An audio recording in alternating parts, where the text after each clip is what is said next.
請踢球。加卡球踢予學生，閣由學生踢到球門，代表世代傳承。2026台南市議長杯甲第14屆安平媽祖杯5人制卡球賽場中，先佇咧安平開台天後宮廟埕，請安平媽開球。藉由大家從小的一個練習哈，希望說大家都能夠成為非常優秀的國手哈，也能夠為國爭光了哈。那也希望說大家能夠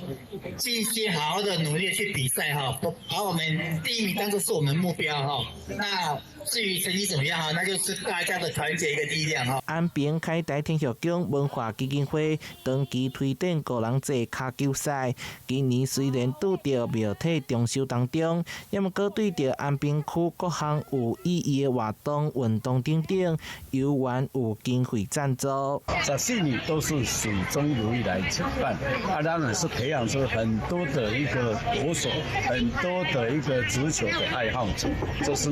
媽祖想開的願來。這個比賽佇全台南市唯一有人工草皮卡球場的石門國小舉辦，透過卡球運動，希望自細漢提高運動技能，佇比賽當中學習團隊合作，會當替國家培育優秀的卡球選手。台南新聞社會採訪報道。